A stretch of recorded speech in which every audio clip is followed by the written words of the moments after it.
welcome to the Super Morning Show. A very super morning during this festive season. I dare say, Merry Christmas and a happy and prosperous New Year. This is a special segment on the Super Morning Show. We're privileged to have with us this morning the Senator of Mansurado County, Senator Darius Dillon, and I like to say I was struggling to make sure he didn't beat me on time because he's always before time. Don't even say time. Senator, good morning and welcome to the Super Morning Show yet again. Good morning, my very good brother. Thank you. Tony. Yes, sir. Have you seen in a while? Yeah, we've been here. We've been following. Yeah, no. Fabian. Good morning, Senator. How do you got migrated from Farrington, huh? Yeah, sure. Good morning. Yeah, you remember all those times. Yeah, right. Yeah. I used to be on topical issues. Exactly. Right. But welcome. And Melvin too, huh? Yeah, Melvin. Yeah, Sure. good Yeah, morning. and, our technical guys as well from New Media, they do a great job for us. New media. Yeah, Oh, New Media, right. rebranding. That's That's good. one of the new innovations of LBS. Right. Senator, how are you doing this morning? Well, God is good. Okay. We can't do anything without the grace of God. And so when you wake up in the morning and you still have breath to breathe, you give God the glory. Okay. And so we give God the glory. I'm wondering how you're managing to still keep a lot of your hair black with all of the pressure that comes with being a senator, facing all of these current national trending issues. I live by my conscience. Okay. Yeah, I'm going to 60 years now. But I live with my conscience. Times are tough. The load of the country is upon our head. It's not an easy thing.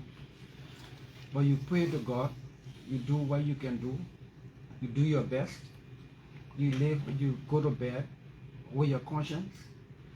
You wake up the next day, you tell God, thank you, you wake up and you move. Every day you do something that you must do, you have to do, and then you leave the rest to God. Do you have sufficient time to sleep? You know, when you talk about all these things, and even in your own house, because of course, we'll delve into it. Even at the legislature, there's so much heat.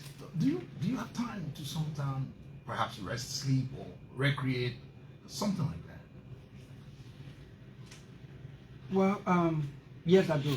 But I'm the guy who will go to bed after 12:01, and I'm up by 4:35. It is a routine. Even weekends, I do that. Sometimes on Saturday, Sunday, in the afternoon, I take some nap. Holidays, I do.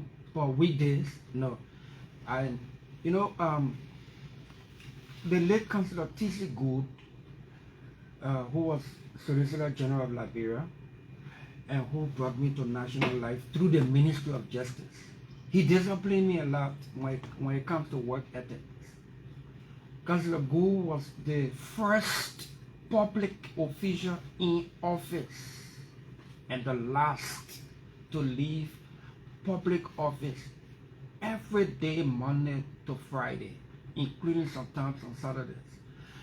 And we will leave Justice Ministry sometimes after 9. And those who know... And you're talking about PM? PM. Okay. He's at work by 7:30. Okay. And he will leave the office after 9 p.m. Okay. Doing legal papers and all of that stuff.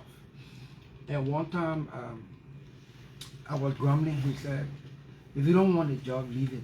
But if you want this job, you got to live by the discipline. And so going to work on time, staying to work, doing your work is something that was instilled in me by T.C. Good, the late Councillor T.C. Good. Normally, I don't like to say he's the late because I believe part of his legacy is alive, as long as some of us are alive, so it is what it is. So Senator, would you encourage, given Liberia's situation today, when there's need for so much work, would you encourage Liberians to adopt such an approach to life? One of the biggest problems we have as a country and people, whether it is the church, whether it is civil society, whether it is especially government, the entire country lacks discipline. indiscipline is a big problem in our country. Okay. And if you want to see, and that's why we're probably not going anywhere. If you want to see Liberia's problem, you can visualize Liberia's problem right from a high-rise building and look at the traffic. You look down from a high-rise building, you see the vehicular traffic, the human traffic, people, pedestrians, people passing, moving up and down. But look at the car, the vehicular traffic. The same thing that can cause the traffic to particular spots every day will do the same thing every day. Indiscipline, lack of patience. Nobody wants to respect the system or the law. Everybody is something. And most of the times the indiscipline starts from we, quote unquote, the big people. When I mean big people, not body size. You know, we're talking about people with the government authority. Power, authority, and all that. Look at the traffic. The ordinary people in the taxis or in the buses or even in the private cars will sit in the queues in the traffic and until they see one big man pass, you know, on the opposite lane, and then they jump in it. And then everybody jump behind that one big man, and then they get stuck to one particular place, and then everybody stays there for 3-4 hours and start crying for the police to come clear the traffic. And then everybody goes home late. And then the next day everybody does the same thing again. That is how I visualize the problem of the country. No discipline.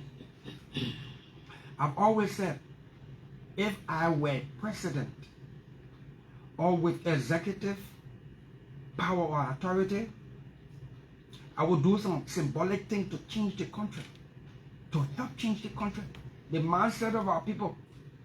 If I were president with executive power, I would stay in the traffic for a day or two, symbolically, with the police director and the chief of traffic. Any big man who are appointed who serves at my pleasure, you take the thing they call quote unquote tail lane that actually does not exist in this country, because once you take in the thing they call tail lane, you are intruding into the opposite traffic. You take that lane, I will sack you. If I sack one minister for doing that, no other minister or deputy or assistant or director from any public corporation will do it. Then the private citizens will follow queue. And if I leave that traffic after doing that symbolic thing and taking some administrative action, and if I see traffic similarly, the same other indiscipline, I will sack the police director and then employ a new one. And the new one will know that I'm not joking. You understand? Yeah. In my office, one of my very good friends, professional young man, who was in my office at the time, was my very good friend. He came to work one day with ragged jeans. You know the ragged jeans, the jeans that tear. He came to work one day, like everybody knows him to be my very good friend. I sent him home. He never did it again. One day, I don't take tailing. The thing they call tailing, I don't do it. Before I became senator, even now that I'm senator, I don't do it. I'm either late or I stay in the traffic. You see, I wanted to be at ELBC at 8 o'clock. I left my house in Galloway by 6:45. I was anticipating traffic. But if there were traffic, I would probably be late in the studio, but I would stay in the traffic. One day I sent my driver to get my lunch. And after about 5 or 6 minutes or so, somebody called me and said, "Senator, why are you rushing? You're taking tail lane."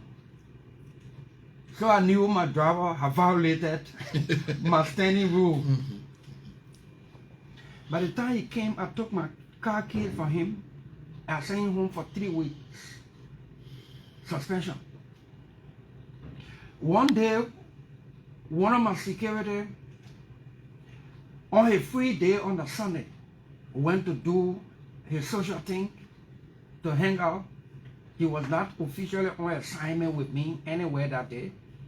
and he went into some altercation, fist fight with a gentleman and his girlfriend. The fact that he was attached to me, and people say, oh, Senator Dillon bodyguard fought somebody and beat them. I suspended him and turned him over to the police. He was under suspension without pay for 3 months until the matter was settled. That security will never ever try that again. My driver, if I even send him to Kakata or Buchanan, and I'm not in the car, he will not take that lane again. Or quote unquote opposite lane. The discipline is lacking in the country. Okay, Senator. Actually, today we'll be looking at contemporary political, socio-economic, and other issues with that count on the issue of discipline or indiscipline, depending on where you stand. I like to go right at home. There's a charity begins at home. So before I join my colleague Fabien and of course our colleague Melvin Stewart, I like to run up to Capitol Hill now. Our system of governance says that our governing structure is triumvirate, is tripartite, is triangular.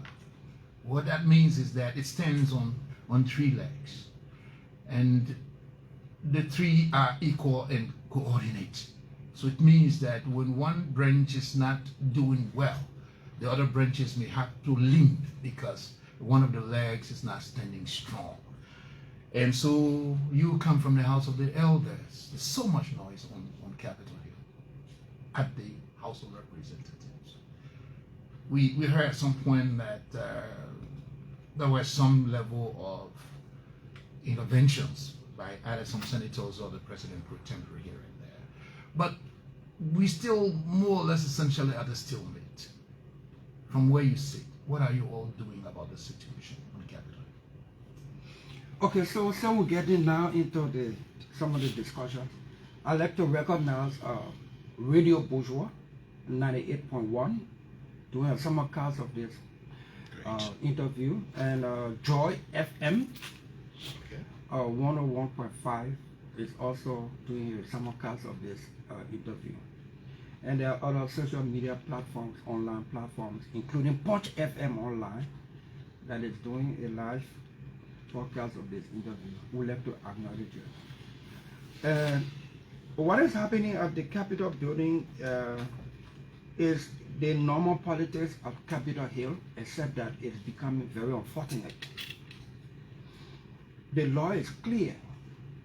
The people who elected their speaker say they don't want their speaker.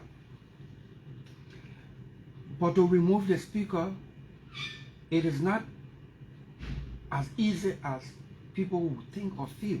I am careful not to delve into what's happening in the House so that it doesn't come across that sides have been taken. I can only admonish them to do it in keeping with the rule of law, in keeping with the respect for the Constitution, and in keeping with due process.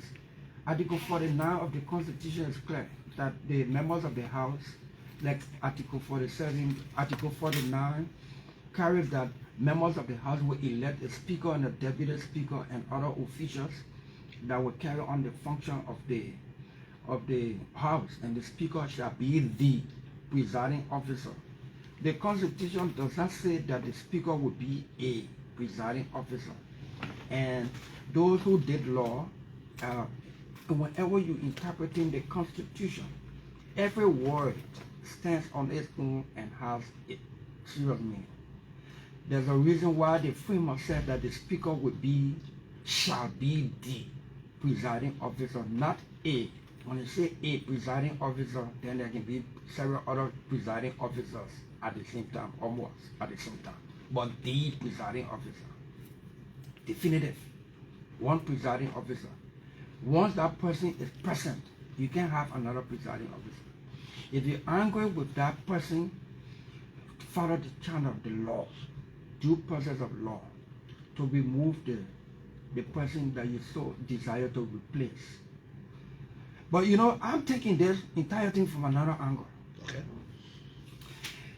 It's practically over a month since 43 members of the House our colleagues from the House, determined, resolved to stay in one place, stay there together, go to work together, go back to that same place together, so that nobody can break your block. And they are resolved to stay together until they can remove their speaker. And because of that, a lot of things are stalling. If we begin at the legislature, whether at the Senate or as it is in the House now, if they see kind of resolution, this boldness, this determination, this firmness to stay together on a course, it will take it at oversight. It will take it into oversight and say, we will stay together in majority to ensure that the budget will pass in. It will be implemented for the people. And every institution of government will have to perform or deliver, or we will be so resolved in majority that we put money in the budget for education. We don't see the education sector improving. We put money in this budget, appropriation in the budget for health. We don't see the health sector improving. And we will hold together to hold these people accountable until the president acts or until appropriations made in the budget are accounted for. That's the kind of resolution I want us to take from the kind of resolution I see with our colleagues for almost a little over a month. I have never seen a bloc so resolute on their own cause, but I have never seen us in majority resolute for the cause of the Liberian people. I can only hope that this kind of firmness, this kind of resolve to hold together for over a month, that nothing, no reasoning can prevail until you remove the speaker. I can only hope that kind of resolve can be taken into majority, holding ourselves accountable so that we can have the standing as a legislative institution to hold the executive and even the judiciary accountable. Because our role is to create and provide an enabling environment. How on earth will put money in the budget or make appropriation in the budget, Frank, for, Gus, Tony? Yes. For, how will put more appropriation in the budget for roads? And we don't see the roads. And we can find the same kind of majority with a resolution, with a resolve to say, Mr. Public Works Minister, you will account for what we put in the budget. And let the Public Works Minister can say, even though you put 40 million in the budget, the finance minister ain't give me 40 million yet. They will tell on the finance minister, why we appropriated this amount for roads and the Public Works Minister is not getting the money. Then maybe the finance minister will say, oh, LRA now collecting the money. At least, let's make sense of our oversight. But if the finance minister is providing the money to the Public Works Minister, and the Public Works Minister is not fixing the roads, then we must hold together like how the 43 members are holding together to remove the speaker.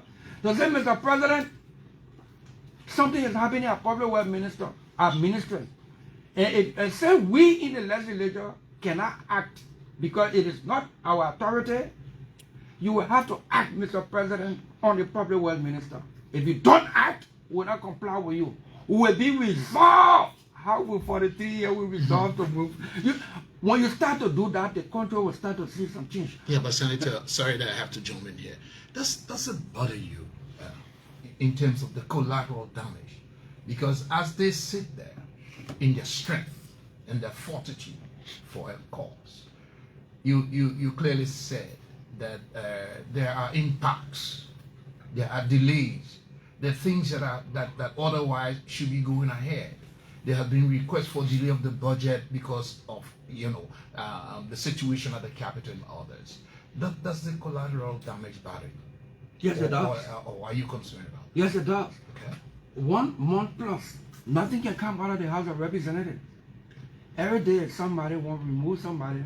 Somebody's breaking door down. Somebody pepper spraying, and ECOWAS had to come. The Senate set up a mediation committee. The pro tem will speak to that because I'm not a spokesperson for that. I'm not a member of that committee. At least we got some briefing, but I think it is out of my place, to speak unauthorized on that matter. But as a senator, one who is a respecter of the rule of law, and let me put myself in this thing. In 2006, 2007, the attempt to remove Edwin Snow as Speaker. I was Chief of Staff to Edwin Snow when he was Speaker. I was the Chief of Staff in our office. I stood up with Edwin Snow, not necessarily because of my job. I stood up with Edwin Snow for and by Edwin Snow then because the laws were being broken. When the majority decided that they did not want Edwin Snow, they decided to break the law. The Supreme Court corrected them. The Supreme Court overturned the decision. They said they removed Edwin Snow. They gave him due process. And they had their counts against him. And they did not hear him. They only wrote the account, signed it, and said it were in majority, and they announced his removal. And he went to the Supreme Court. The Supreme Court overturned that decision because the decision did not meet due process of law. The Supreme Court did not only overturn that decision to remove Edwin Snow, the Supreme Court declared the venue illegal. The Supreme Court in that ruling said all acts taken, all actions taken, including the passage of the national budget at the Unity Conference Center by the majority, all acts taken at that venue was declared illegal by the Supreme Court. Not only the removal of Edwin Snow, all acts taken at that venue by that majority sitting illegally were overturned by the Supreme Court. There is a legal precedent case here. Why don't we follow the law? Remove the speaker for cause. Due process is a principle of fairness. Due process does not care for the crime you are accused of. Due process is blind to the gravity of the crime or offense you are accused of. Due process is a principle, a fundamental constitutional principle of fairness. Somebody stole $10, another person stole $1 million. Somebody slapped somebody, another person killed. All such persons are entitled to due process of law. Due process of law is where there is a complaint and there is a complainant. The complaint must be against somebody. That person will be either the accused or the defendant. That defendant must have right to a lawyer if he or she desires to bring. That accused person must be confronted with the complaint, and the accused person must confront the accuser. Confronting not in a boxing ring, but face to face to meet and to see and to confront his or accuser.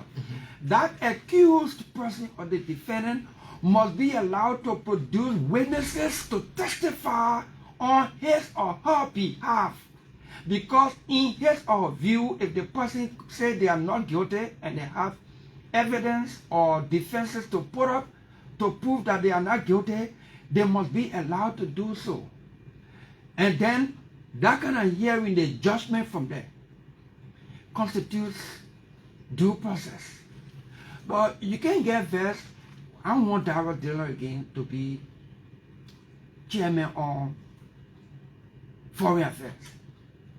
Yeah, what Darius Dillon did, and the thing I said Darius Dillon did, is declaring him guilty already without Dillon having the opportunity by right to be heard, to confront the accuser to produce witnesses where necessary, what are human or documentary evidence, human witnesses or documentary evidence.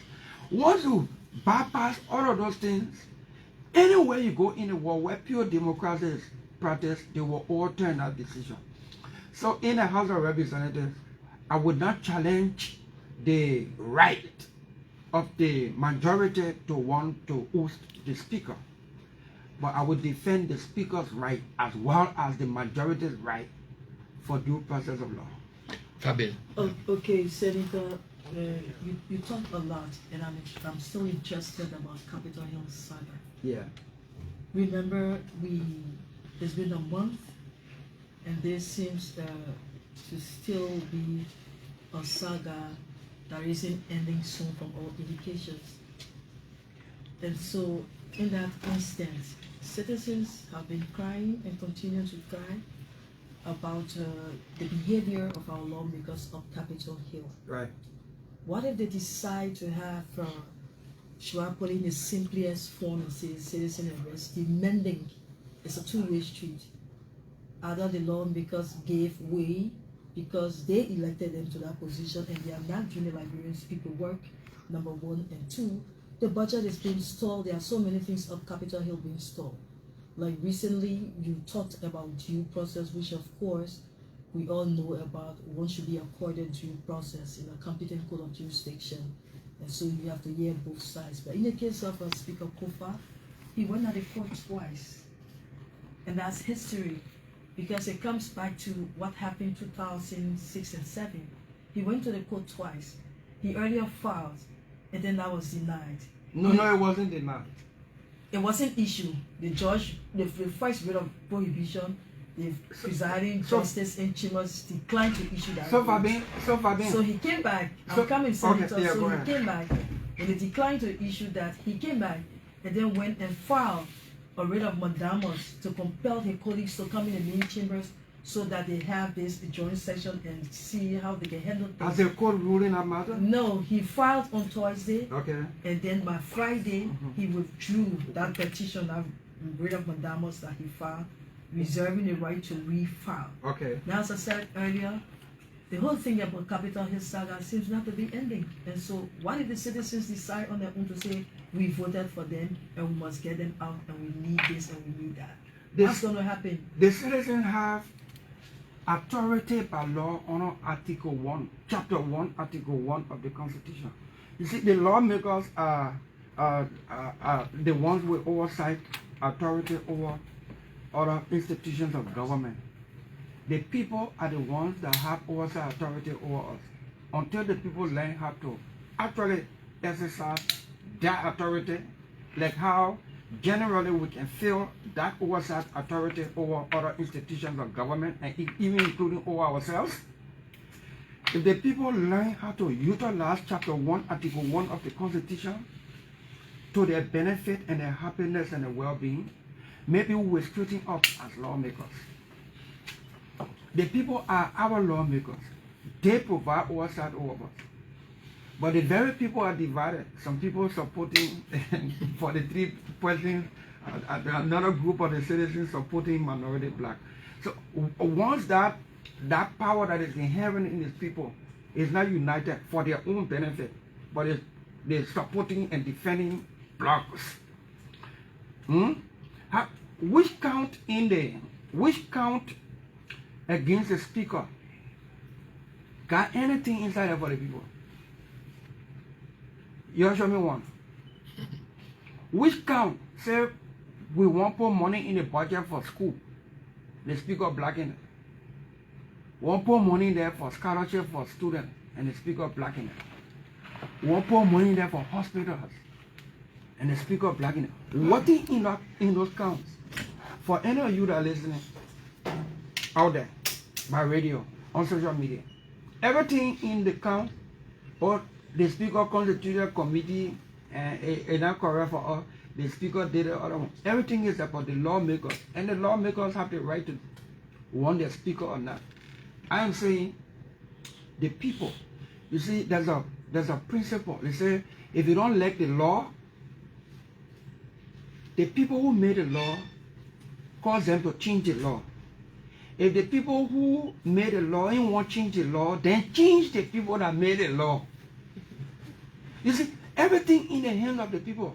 But again, maybe if you open a land, some people will tell me, thank you for the thing I'm talking, some people will be fair with me. Because the Liberian people, they said they divided. Some of them supporting majority black, some of them supporting minority black. But when they read the counts against the speaker, nothing is there for them. Melvin? Yes, Senator, I sat and listened to you keenly, and this thing about these lawmakers, there's something appalling. The international community is watching us, and they feel that we as a people in the country, we are not serious with the kind of way we want Liberia to go, per the expectations for our development plan. Now, you spoke of you lawmakers, if it was quite important that you people hold together and push the agenda of the Liberian people and say this budget should be allocated or it should be appropriated for the health ministry or the health sector. And you people stood the ground, and that worked in the past. Now it didn't happen. What is happening now is on the contrary. If for the 3 members of the 73 representatives will be on the other side, and they are so resolved that yes, they must get their speaker out. Does this suggest that you lawmakers at the 55th legislature, even past legislatures, does this suggest that you lawmakers are taking your personal interest above the interest of the majority? I'm talking about citizens. So let me be clear that if the legislators will be resolved like the 43 in majority to say their budget are coming, we don't only want program-based budget, we want itemized budget too. So we don't be giving bulk figure to these institutions and including even to ourselves. Let's open the budget here so much so that it is so open and transparent. But let's break the budget down so it can be easily trackable and for accounting purposes to hold people accountable where applicable. Imagine if we were in majority to say we gave JFK $7 million in this 2024 budget. If $10 paracetamol, and I'm not just calling the figure now because it's not a guess, $7.1 million in the 2024 budget for JFK. If $10 paracetamol is not at JFK, the Liberian people say the lawmakers are not doing nothing, they're only there for themselves. Because while $10 paracetamol or $40 mattress is not at JFK, they see us riding our cars. You understand? The people may not take issue with us if they went to JFK and they were treated. You put money in the budget for public schools to operate. We got $111 million in the 2024 budget for the education sector. Out of the $111 million, $33 million for the University of Liberia to operate for 2024. The University of Liberia can't even open. But when the University of Liberia open, they probably get time for that $33 million. They see lawmakers in cars. So as far as they know, the budget only working for the lawmakers. You understand? But if the lawmakers were 43, like in the House, and with 16 or 20 in the Senate, they will have 43 members are resolved, they can go and all. People carrying the way and carrying back to the hotel, so they can break the block. If that same majority held together to say, why we put 33 million in the budget for University of Liberia and the students are not going to school, the university cannot open. I'm sure some of you just hearing that 33 million in the budget for University of Liberia, and at the first time, maybe since the founding of this country. Since Ellen Johnson served 12 years, in fact, let's go back to President Taylor. President Taylor, 5.5 years. Ellen Johnson served 12 years. George Weah, 6 years. The University of Liberia national budget has never crossed 22 million. This year, under the Bwaka Rescue Mission, we took it to 33 million. From 92 million. No, the University of Liberia. Yes, I'm talking about the education sector. The education sector came from 92 million last year. We took it to 111 million this year. University of Liberia came from almost 22 million last year. It is 33 million this year. But nobody feeding that 33 million because university can open nothing there, but the people can see your in cars. So as far as the people know or feel and understandably, the whole budget will never the lawmaker. They see the people in the executive, in the cars, but they are more attached to the lawmakers. So in answering your question, the day we become resolved, like for me, that is the angle I would take this thing from. They say in every bad, there's some good. The good we must take from what's happening in the House of Representatives, and the people must get righteously angry to take on us. To say, if you can be resolved for more than 1 month, stay together because of your own interest to remove the speaker, whether you will be resolved for even 3 days for our business so the executive can do. Because you see the budget, the legislature do disburse the budget. The legislature does not spend the budget. The budget, and someone ELBC, and let to talk to people at my level, quote unquote third grade level, so our people can understand. You see, the executive can cook the food at the budget. The executive cook the food. That is draft budget. The executive just ought to put the food that they cook in big top.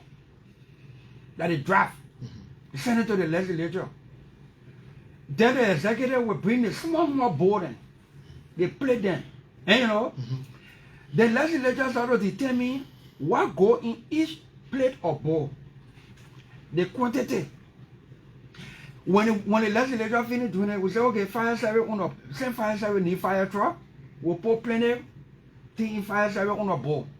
So they can train more persons, get new uniforms, get fire truck, and you know, all that thing there. So fire service on a bowl need to increase more. The hospital there, our people dying. So they increase the hospital on the bowl. When we finish doing that, that the thing they call appropriation. But we do, that us can carry it. We can give it back to the executive. We say, okay, education on the board need to increase because the teachers, and you know, we need to look at the teachers' well-being, and we need to ensure that chairs and crayon and blackboard and all that thing in the various public schools improve the quality.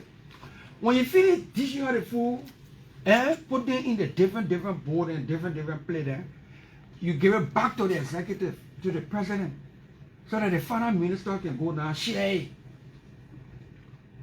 When we do that thing, the day we start acting like that 43 members then, and say we'll hold together. Why we put plenty things in fire service board but no fire truck? Finance minister can't yet. When the finance minister or fire service director come, we put something in the board for you, for the budget. Why we seeing it? Maybe fire service get plenty things in the board, but they're not getting it. Then we call the finance minister. But if fire service getting it, and we'll see the thing in the fire truck, then new uniform, new people training, all that thing to fight fire, prevent fire and all that thing. Then they had the 43 members then hold together. We're supposed to hold together that I said, Mr. President, we put something in fire service board.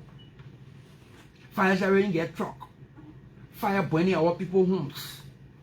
No way to prevent it or to cut it off even when you're on. If you move the man for you, anything you want for you will not do it. Yeah, the 43 men said they're not going to wait seriously until they move the speaker. The day we gain majority of that for you, the president will do our work, ourselves will do our work, and then you will benefit the people. You're talking about a holistic fight. Yeah. Or holistic struggle, not a lip service, if I got you right. Of course, because in the legislature, 1 or 2 persons can be lone hero. Oh, I vote for the thing here. But you vote for a majority, vote for it, how does it impact? Especially if it's not correct. I refuse to vote for B Mountain extension of 25 years in 2023. I refuse to vote for B Mountain. Normally, Kanga Lawrence refused to vote. 4 other senators refused to vote. But majority voted, so B Mountain contract was extended. So few persons becoming hero in the legislature does not impact the people. Only your one name can be the program. Or If we have $5 Dillon, the country will change. What we can get $10 Dillon, or forget about the $10 Dillon. Let's say different person. Anthony Van, if we have 8 Anthony Van, 20 Anthony Van, the country will change. Why we always having 1 or 2? And then when I 1 or 2 tired to now, then load everybody the same. So, Senator, of late, we've seen some downward spiral in terms of exchange rate on the market. There's a lot of outcry about quote-unquote bread and butter issues here and there. The rates is sort of going down when you go out there to exchange, but the prices don't seem to be going down. From the standpoint of oversight, does this concern you? Yes, it does. It does. Yes, I'm not an economist, but I know when the rate high, things can be high. When the rate drop, it may not sound pleasing to the ordinary person, but economists will tell you, and those of you who are common sense will tell you, that when the rate goes up, prices go up. When the rate comes down, it takes time for the prices to come down because the thing that informing the depreciation of the US dollar and the appreciation of the Liberian dollar, meaning when the US dollar comes down and the Liberian dollar start to increase in value, the thing that inform that rate fluctuation, you gotta wait to see whether it will be stable for a while. So the rate is 100 today, and you get sardine on your counter in your shop, and tomorrow morning the rate drop to 95. And you already get a sardine on your counter. Right. It's difficult for you to reduce that sardine price right away, unless the rate go for a while at 95, or unless at 95 then you go buy new goods, and with the new rate. And the Commerce Ministry must wake up. The Transport Ministry must wake up. When we reduce gasoline price or petroleum price across the country, it is not only for LPRC to try to reduce it, which is a good thing. Then the next day, the Transport Ministry issue flyer, say from Broad Street to Ghana Vade at $10. I want to get roll and yeah, from Douala to Broad Street, that's $50. But it only on the paper. The drivers are not honoring it, and there is no transport inspector and thing to do it. And then we, the citizens, too, got problem. Government issue bulletin saying gasoline price not come down. Everybody happy. Government said in keeping with the reduction in the price of petroleum product from Broad Street to Pinsville is $100. And one Tesla driver charge you $150, and you pay, and you business. Get in a car, because the man buying gas now at the new price, at the new pump price. It's not like the man who's selling his sardine. You understand? Every time government reduces petroleum product, the price, and it can reduce immediately. It's not like the other commodities and goods that in people's stores where it will take time before they can adjust the prices, understandably. But petroleum product, I get your car, the government says $150, $100, and you charge me $150. I get you $100. And you want it, we'll call the police. And we all got to be disciplined. The thing, the other one is the ordinary citizens too got to play their own role too. You understand? Look at the school system. When some of us were going to school, to the place where we start in school, first semester in one school, you register, you take entrance, and you pay registration fee. Or registration fee. Yeah. And you in first grade in our school. Second semester in our same school, in our same class, you just walk to school.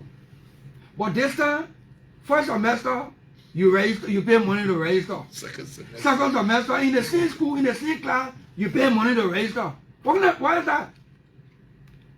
If we can add the 43 members of the house to say, The registration, double registration business where it putting hardship on our people who will be hired until the executive through the education ministry see about the thing here, graduation fee, all that thing there.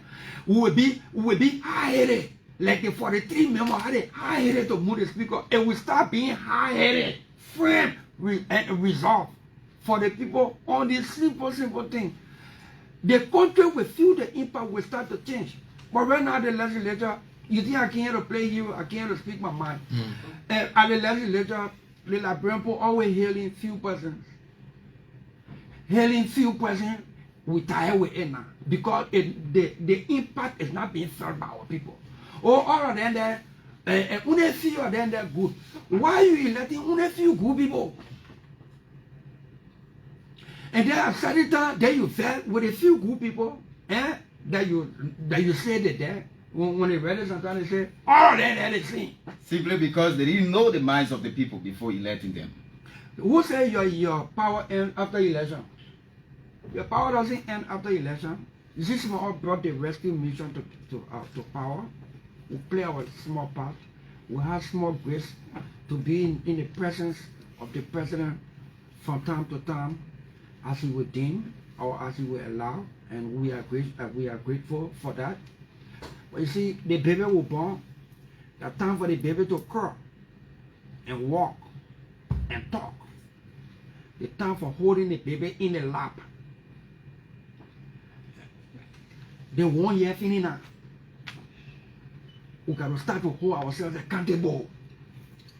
Okay. Oh yes. We have to rise to the plate. I think we now lay sufficient foundation. It's time for the people to start seeing the roof level now. Okay, Senator. So let's go back to another topic. I'm interested in the work permits that have been issued to non-Liberians. That's a serious problem across the country, especially not only within concessionaires, but with other areas that you can see. And as the lawmaker, a member of the Elder House, what is it exactly that you want for Liberians to benefit? Because actually the liberalization policy that we all hoped for over the years isn't working. So take for instance, you have Lebanese Indians coming into the country, and they bring along their family members or friends. Positions or works that are intended for Liberians aren't given to them. So the liberalization policy, how do you cope with that, especially giving out work permits to non-Liberians? So then it comes back to us. The reason the Liberian people can say everything that the lawmaker, because the executive is failing. The executive from time to time has not upheld the laws as passed by the legislature. Then the legislature itself that passed the law have not had the courage, like for the 3 persons who said they would not move from one hotel until they move their speaker.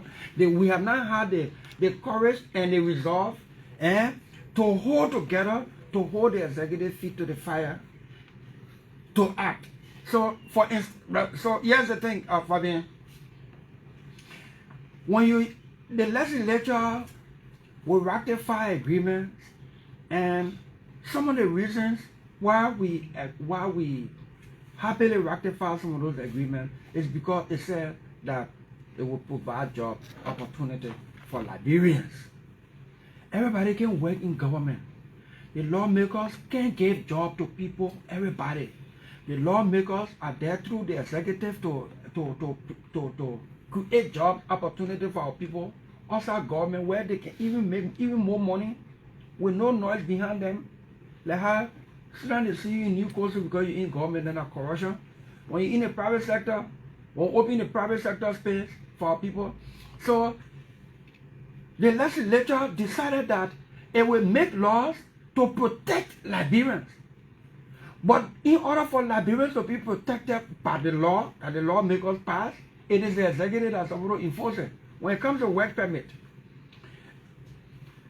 the legislature said, while we're creating job opportunity in the private sector with investment companies and concession, BP institutions, we will safeguard Liberians' interests. So we say before the labor minister issue work permit to any non-Liberian, it must be for a job that Liberians are not qualified for, Liberians are not ready to take, or they are not suitable to take, or they are not available, or they want it. So I wrote the Senate about 3 weeks ago. The entire Senate embraced my letter. We passed the letter on to the Labor Committee. Thankfully, I'm a member of the Labor Committee as well. We summoned the Labor Minister, and I am sure that that hearing was live, even on ELBC here. My issue was, Mr. Labor Minister, who are you giving work permit to and why? No Liberian accounting here, accountants, drivers. At Western Cluster, the Labor Minister said they got 55 foreign drivers and 45 Liberian drivers. They driving the same kind of heavy duty truck. They working the same hours. They doing the same kind of labor. But the people who they get a work permit to, the non-Liberians, they making more than $2,000 to $3,000 every month. And the Liberians who doing the same work, they paying them $600. How come that the legislature did that one again? But the only way it will continue to happen unless we don't come together like the 43 members of the House who say they will never move from our hotel until the Speaker move. The day we come together like that and say, Labor Minister, and then that hearing, we mandated the Labor Minister to submit all the active existing work permits and the categories. We want to know why you get driver's permit when Liberians can drive. Maybe some of the people machine that technology, some Liberians know it, so you got to get work permit to some foreigners or to non-Liberians. But the consideration is that that institution will train Liberians so that after a certain time, you don't renew the work permit, then Liberians take over. And you go into some of these stores. It's all Liberians are not honest. They point children to be store boy or accountant. They get a law. If somebody, you employ an accountant who is a Liberian, and he put a hand in the people's business, get into the court, prosecute him. But you have to employ another qualified Liberian. You understand? We can't be in the country and then all the kind of jobs going to non-Liberians as the result of which no jobs for our people to do. So everybody want to work, practically work in government or slave to politicians. Liberians' dignity, they are losing it because whenever they see politicians, they got to praise us so they can get something. I don't like it. And when some people just think I'm me, I'm not. The thing is, if we don't take action so that Liberians can have their dignity, because when a man is working, I always say to a group of people, like all of us in this room, Eugene Fagon is the managing director here, Director General, right? Right, yes. Imagine we all at a social gathering and only Eugene Fagon has the potency in his pocket to offer us drink. He made joke. It's not funny. We're forced to laugh because it won't laugh. He will not. Yeah. Imagine Eugene Fagon is the only person who offering us drink and we all lecturing, but he can drink slow and he will not drink it finish before he put on another round. And all our people to drink slow like this. You see, I can take away your dignity, your self-esteem. But if everybody get their own money in their pocket, and somebody made joke, it's not funny, it's not funny, because why you depending on your pocket? Dignity, self-esteem. When people don't have work to do, they don't have job to do. Some Liberians, understandably, some Liberians out of job, not because no work for them, because they are not employable. I will come to that other discussion. But the work permit issue, we're taking it seriously because we want to know why the issue all these work permits to non-Liberians to take jobs in Liberia for jobs that Liberians are qualified for, suitable to take and available. It is a violation of the law. And when we get that list and we find that the Minister of Labor has violated the law and yet issuing work permit to get $1,000, not for his pocket, but for government revenue. I want to know whether we're prioritizing $1,000 to get as a government, and then issue work permit to a non-Liberian and deprive a Liberian that job because government wanted $1,000 fee for work permit. I want to know. And if the minister is not following the law, then I would be crazy for us to act like the 43 members of the House. You know, if we just act like the 43 members of the House, in majority, but for the people, say the other way, will never allow it to happen until it change. In fact, we're not leaving until it happens. They're not leaving, how they can call it hotel? RLJ. That's about the work permit. So the Minister of Labor is supposed to submit the entire listing of work permits he has issued since he became minister, and the ones are active. We want to see the categories and find out what and see whether he's going by the law or whether his action is depriving Liberians jobs in the private sector. And while we're sitting down and they're paying Liberians with the same training, the same expertise to drive heavy duty truck with all the technology at Western Cluster and maybe in other areas too. Why they paying Liberians $600 and paying non-Liberians who driving the same truck, working the same work hour, and paying them over $2,000-$3,000? I want to know. Senator, let me inform our people that you're listening to the Super Morning Show on ELBC Radio. This program, I understand, has been somehow passed through Bushroad Radio, Joy FM, and other social media platform, as well as Punch FM. Let's hope that you follow the discussions, because at some point we'll create room for interaction with the public. Senator, there has been some outcry in the public. People say, I know you are in the Senate, you are not in the executive, but when the president nominates, you confirm. Right. So, of course, when people are not performing, you also have oversight. You call them in to find out why this is not happening. And so the thought has been that the president has been quite slow. So when you say, hey, after 1 year, we can't keep holding you in the lap, you got to step down and start doing some things. We've been hearing lately of suspensions and dismissals by the president. Seems to be that the president has changed again. What are your reflections? Yeah, the president himself knows that 1 year is time to crawl and walk. So the president is taking actions. And I welcome those actions. You talk about discipline, and the rest of it. Some of these things are like for administrative reasons. Some of them are like for misconduct, financial and otherwise. You know, there's also this outcry that sometimes the time it takes to go through the quote-unquote investigations, the reports and all of that, it's really, really too long, way too long. They say justice delayed, justice denied. How will you respond to that? So I would not on the president in the exercise of his authority and function.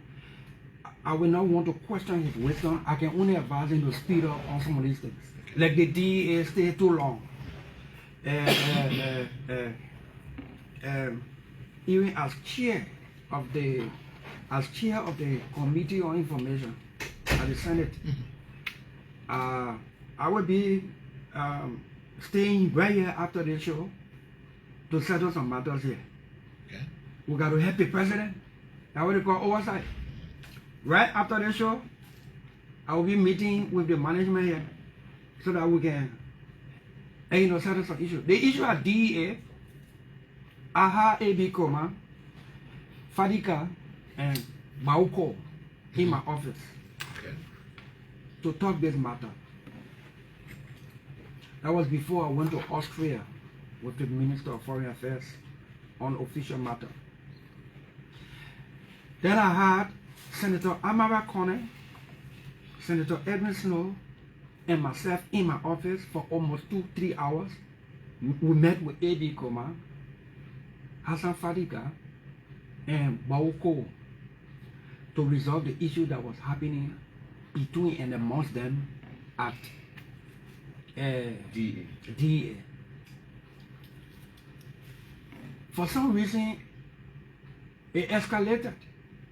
So I was privileged to travel with the president to South Korea And while we're in South Korea, by the time we learned all these things about what was happening at DA had blown out of proportion. And so the president acted. And I hailed the president for that. We getting indications that some of these small things are happening at some public institutions. Just how it was not a public information that Senator Dillon intervened in the DEA crisis, not once, but 3 times. On 2 other occasions with Senator Amara Corner and Senator Edwin Snow in my office for hours with the 3 gentlemen, and still they could not, resolve it. The president had to act. So we don't put almost everything on the microphone. Since Dillon not talking that before, so when you born your own baby, cater to your baby, it's as small until the baby learn how to crawl and walk. I just said here today that the baby should be able to crawl and walk now. It's time now. That's like a wake-up call, Senator. Yeah, of course. Of course. I just said, right after the show, I'm staying here for the talks on issue here. Okay, Fabian. I like that what he just said. Yeah. So I'm so interested about this statute of limitation. Right. In Right. all that you said, it has maximum time, and a decision should be made after a particular event. So, Right. in a lump shell, I want you to just summarize the statute of limitation as it relates to the previous topics we had, like for the budget, Yeah. the work permit, and what have you that we just discussed. Thank you. I like this kind of conversational discussion and interview because we're speaking to our people out there so that they can get it. The statute of limitation is the law in Liberia where if somebody committed a crime, a non-capital offense, after 5 years, even if you have all the evidence, you can prosecute that person again. If you did not commence the prosecution and you waited until after 5 years, you can prosecute the person again. So even if somebody stole $5 million, $10 million, $20 million, once you prosecute the person and 5 years pass, forget it. You can't prosecute it again. That is the law that on the book. No. So capital offense, that offense like murder, that one he gets statute of limitation. If you kill somebody in 1920 and they found out today, and they catch you today, they can prosecute you. They get statute of limitation. If you committed or attempted to commit treason against the state, that capital offense, they get statute of limitation. Anytime they discover that you wanted to overthrow the government in 1920 and they discover it in 2024, they can prosecute you. So I just gave 2 examples of capital offenses. Non-capital offenses, like somebody slapped me and I caught no blood moving from on me, no mark on me. They call it simple assault. If somebody punched me and I caught my teeth move and blood bleeding, they call it aggravated assault. That non-capital offense as well. If somebody stole $5 million, $50 million, another person stole $10, that's non-capital offense. But the person who stole $10, that minor non-capital offense, so that 1 to 2 years, if you prosecute that person, you can prosecute them again. They hire kidnapping, corruption crimes, and non-capital offense. After 5 years, forget it. That the law there right now, 1972. I am saying, and I have put a bill on the floor in the last 3 weeks. It is now before the Judiciary Committee. Thankfully, I'm a member of that committee as well. For us to review my bill and make sense of it. I am suggesting, let's take it from 5 years to 15 years. But I added some juice in there. I am suggesting by my bill, which I believe the legislature will pass because it is in the interest of the country. Anybody who committed corruption crime against the country, if If you stole $10, $5 in a category of corruption crime, 20 million in 2020, and they caught you in 2030 or 2050, the time they caught you, from the day they discovered that you committed a crime 20 years ago, corruption crime, from the day it was discovered, not from the day you committed a crime, from the day it was discovered. So, say you are 20 years old and you were in government or someplace and you committed a corruption crime, trafficking, economic sabotage, and all that kind of thing. And you committed that crime the time you were 20 years old. And they discovered it the time you were 50 years old, and 30 years. From the day they discovered it the time you were 50 years old, the government has 15 years thereafter to prosecute you. So the way the law is now, if you commit a crime, corruption crime today, and you in government, and you know who you are, you sit down on that evidence. And then, the more people in office, they can suppress, and you know the bad thing for coming outside against them. Then after 5 years, then somebody says, oh, 5 years ago, they man stole from government. Then the man said, over 5 years, finish, you can't do nothing to me. Now the current law, I am saying, and that's why the country like that. It happened even, I think, under Madam Salif administration, and or early days in John Huey administration, they went after people from NOCA, the National Oil Company of Liberia, claiming to use them. And they invoked the statute of limitation and said 5 years finish. Anything you say we did at NOCA, you can't touch or again by law because 5 years finish. The government couldn't do anything because of the law on the books. So I'm saying, we're taking from 5 years to 15 years, but they meet inside there. Anytime they discover the crime. So the way government let to prosecute their own people most of the time, especially in Liberia, then one government can get a whole 12 years. After 12 years and 5 years finish, as the law is. So I'm saying 15 years. That means if one government gets 2 terms of 12 years, 6 years each, after that, when it is discovered, even after the 12 years, the day it is discovered, the government that will be sitting at that time gets 15 years. Well, Senator, sorry that I have to jump in here. I don't want to lose thought on this one. Yeah. You have introduced on the floor for discussion. Yeah. Not for discussion, for action. For action, so okay. I'm asking for us to amend chapter 4, chapter 2 of the criminal procedure law. Okay. To amend sections 4.2, 4.3, 4.4 that deal with various categories of statute of limitation to take it to 15 years. So that sounds to me like forward-looking. But then my question will come around, quote-unquote, ex post facto, where probably we know of certain situations, or at least we suspect that 7, 8, 10 years ago, this person amassed this kind of wealth at the expense of the country. Right. And then I say, oh, based on statute of limitation, I'm free. So is there any consideration for backward looking as well, or it's only going to be forward looking? And my concern is against the backdrop that you see the ordinary people, they even know, they will tell you that we can see it is, this guy was this and this is what he did. Yeah. But then now based on statute of limitations in that time is gone, we cannot really prosecute. So that is why I added a meet. We are adding a meet in the statute of limitation for 15 years, from 5 years that we are proposing. We're saying from the day it was discovered that you did something 10 years ago, from the day, if you did it 10 years ago and you kept it secret, you covered it, nobody saw it, from the day they will see it, 15 years time from it. Okay. Yeah. So it's not retroactive. Okay. No, Senator, I remember years back when I was with the Catholic Radio, I conducted an interview with you. Yeah. At which time we talked lengthily about corruption. And I still remember you're saying that corruption, quote unquote, was wearing coats walking on Broad Street. Yes. I still remember those words. Yes.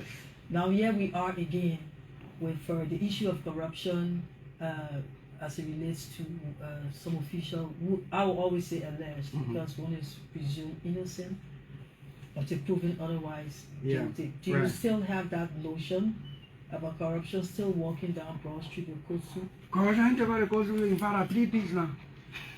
Ain't about the Kosu here.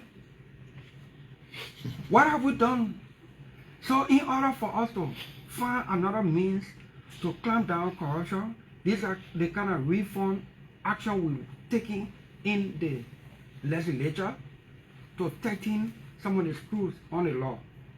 But once you have the executive in pushing to prosecute, the law will just be on a book and it can be looking like a week or a non-existent. Does it suggest that in the not too distant future, probably a special court for corruption will be set up? Hopefully. Hopefully. So you see, something that has been eluding us for decades. By the time Joseph Boakai became president, we took the courage with his leadership and his wisdom. We did a resolution in the legislature, thanks to Speaker Kofa and the House that initiated it, and gratitude to Senator Nyombi Kanga Lawrence, the pro tem in the Senate, for concurring. We did a resolution authorizing the president to initiate the thing about war crimes court, so that people who hate the public trust and hate this country that made most of our children their future until we put it back in order, so that they can pay the punishment, so that people don't think that bad behavior is supposed to be rewarded. When we do these things, we put these measures in place, it will serve as deterrent to some people. You see, the law and punishment normally won't stop the commission of a crime, but it can serve as deterrent. If you punish somebody for doing wrong, if somebody stole and you punish them and keep on the law, and they go through that punishment, the tendency, if 10 other person wanted to steal, at least 4 or 5 will say, no, if I steal here, what will happen to me? So I'm putting my hand in. The law and the punishment ascribed or prescribed in the law normally don't prevent or stop the commission of crime anywhere in the world, or else nobody will kill, because there's law on the books against murder, and people get killed other places for killing. In other places like in Liberia now, people go to jail for life, but people still killing. But the tendency of somebody saying, if I do that thing, I will go to jail for life, or they will kill me too, so let me not do it. That deterrent, that's what they call deterrent. See what we did. We passed a drug law, thanks to Thomas Goswa from the House of Representatives, who initiated this. The drug law was in existence, but Thomas Goswa proposed amendment so that we can tighten it in the Senate. We made even more sense of it. In the Senate, we put a lot of other safeguards. Right now in Liberia, drug issue is not just non-bailable at a certain category. But if you brought drug in our country in a ship, and we confiscated that drug from that ship, and investigation can show proof that that ship was purposely, intentionally used to transport the drug in our country, our current law says our government can seize that ship, sell it, and the proceeds help to fight drug in our country. It is best practice international law everywhere.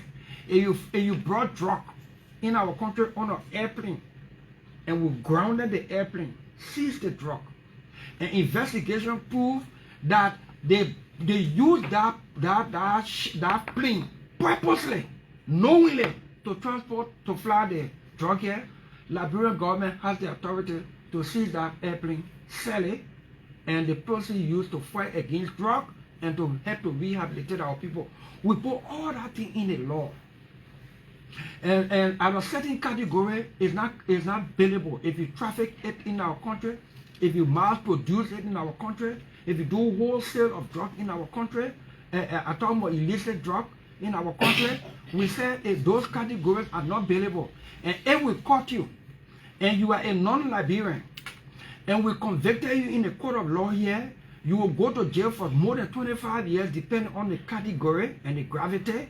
And then after you serve your term, you will not stay in Liberia, you will be deported. The legislature have finished doing their own work. You not see the executive do that? We confiscated 100 million cocaine in our country. The law that we passed, it on the book. Did the executive implement it? You see, anytime you don't implement a law, it can look like a week or a non-existent, and say, oh, the lawmakers are not doing nothing. But we can do our part. The only thing, the reason our part is not failed is because we never act like the 43 lawmakers who gang themselves together, say they will never move on our hotel until the speaker move for their own good. The day we come together like that for the 3 lawmakers, all majority of all, say the other thing here, if the executive do it, will not comply with the executive because if the executive do it, will hate the country and the people. But if the executive do it, the people will benefit. It will all ourselves together that you will see something here. Senator, we will shortly go to the line. But interestingly, I was in the red light commercial district, was trying to price some 1 or 2 stuff, and there was this ordinary market woman, no disrespect, who was like, "Hey God, the budget in pass will not sell it Christmas, we will suffer." So the whole issue of this budget, I mean, recently we heard the president was doing some legal consultations, giving the standoff at the House of Representatives. What lights can you throw on this whole issue of the national budget to avoid quote-unquote of budget spending and other complications? So we have to be disciplined, said in the beginning. As a government, as a people, we have to be disciplined.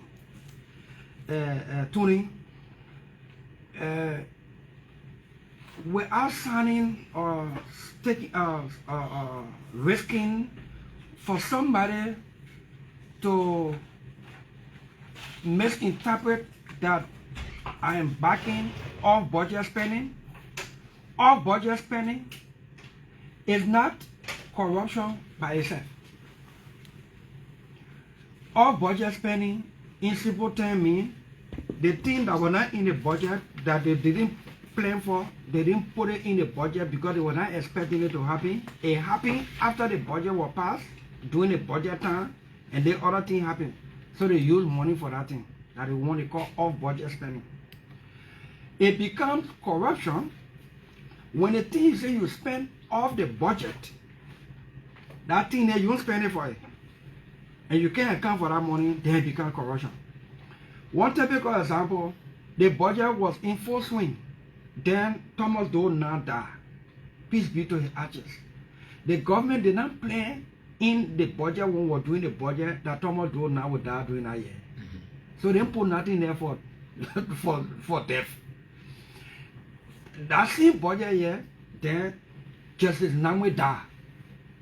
But when we were doing the budget, they didn't plan for that one there. There are other things that must be explained.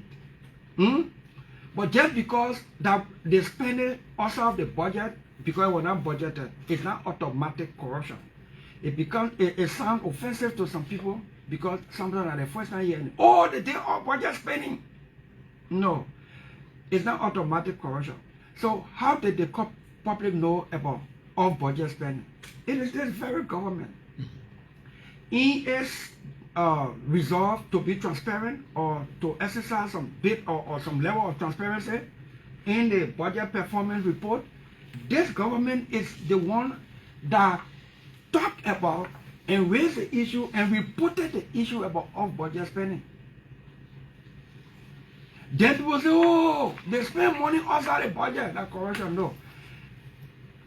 If you say you gave Justice Namwe family, the late Justice Namwe, peace be to his ashes, you say he gave his family 100,000, and the family say we never receive funds for that money, then corruption smelling.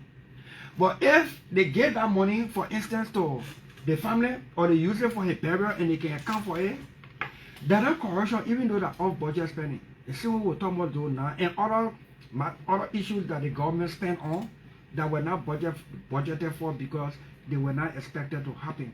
Once it happened, the government spent. And then the government reported that during the year, the budget year, these items or these things happened, they were not budgeted for, but we use government money to spend on it. So we are reporting. That's what they call budget performance report. So nobody leaks secret, nobody exposed it, nobody discovered it, nobody uncovered it, nobody was hiding it. That this government, and I want to give the government credit through the Ministry of Finance. Senator, let me just ask you this question concerning the current status of the Liberty Party that you come from. And there has been several concerns from Liberians, even from some of the partisans, including Representative Musa Hassan Beliti. Where does he stand within this Liberty Party? And who is the current standard bearer? So ELBC, you know that Musa Belede resigned the chairmanship and even his membership of Liberty Party about 2 months ago. So, since ELBC know... Not that ELBC doesn't. Oh, no, you clarify. Then why you ask me why the he's reason saying? I ask you is... But then why you ask me why the he's information saying? is Musa Hassan Belede is trying to form another angle of the Liberty Party from his own end, and you have the current Senate pro tempore who is quote unquote No, man. So we want to know, we want to get a clarity from man, you. You will not take that angle. We want to get a clarity from you. No, but it's something that not happening any clarity. Musa Belete, thanks to him, the time he was chair of the party, Liberty Party has been troubled for about 3 years or so. Our partisans have been deeply hurt. We have done everything now. We just had a retreat 2 weeks ago to bring the entire party back together. Musa resigned about 2 months ago. Liberty Party now has its chair, Brookie Berry, who was vice chair for administration. We did a resolution. The media carried it. And all the social media and radio stations were there 2 weeks ago, right here in Israel. When we brought Liberty Party back together, signed a resolution, all the partisans came back together from everywhere. We were fighting one another. And the chairperson of Liberty Party is Representative Rugi Berry of Montreal District Number 1. The political leader is Namdi Kanga Lawrence. Peace be to her ashes that the superintendent died, Julius Bono in Grand Bassa County, or else who have already taken the party back to Grand Bassa County to turn the party over to our people, that we are back as one Liberty Party, and we want to move forward from there, going forward. If former Chairman Musa Belete desires to, according to your rumor, that he wants to form his party, this is a free society, freedom of association. Anybody who wants to join. But you the one breaking that news, and I'm sure if Musa listening, he will even call and say that rumor that in your dream is not true. Okay. So we thank you, Senator. We'll now open the lines to start the interaction with the public. And we have a loan number today that is the Lone Star number. Probably we'll have an alternative for Orange. And so to be part of the program, the number to call is 0880-514-096, 0880-514-096, and you will interact with the senator. Do I have a caller? 0880-514-096. Good morning, caller. Good morning. Yeah, you know where are you calling from? Yeah, my name is Bond. We are called for 100. Nigerian sharp to be precise. Let's hear you. The senator is listening. Yeah, let me say thanks to Senator Dillon. Senator Dillon, I want to say thank you for your expose. I want to ask you a question because your opinion leader in society now. The issue that I have to do with the House of Representatives, right? They bring my rule. I want to ask you if you were to advise the president professionally as an opinion leader, what would you advise him as you listen to the budget? Which side the budget should go and which side is the legitimate? Thank you very much for your stay in studio. Thank you, I appreciate it. 0880-514-096. Good morning, caller. Good morning. Your name and where you calling from? Please move away from your monitor. The feedback. Yeah, sorry. I'm Moba Zeze from Lokitan Bourgeois Island. Let's hear you. Let me say good morning to the People's Senator, Dillon. Look, Senator, I'm one person who will always tell you I have no doubt in your leadership. I think your presence in government has brought some, transparency and accountability, but this is it. We need for what happening at the Capitol building. Some of us, we are clear here. So, yeah, we were saying against, a lawmaker. Well, I think these people, we have to advise the president. The country cannot be this way. What do you think can we do now? And the speaker, but now the speaker should resign. In a good society, what comes from the speaker mouth? He's not need to be the speaker. So for some of us, we are clear here, not by law now, but by a moral standard that speaker need to resign, or we have to find remedies. Our country cannot be hostage. Thank you so much. Thank you. 0880514-096. Morning. Yes, good morning, Melvin, and good morning to the team. The name is Emmanuel Kamara, calling from Banga, Country. Go ahead.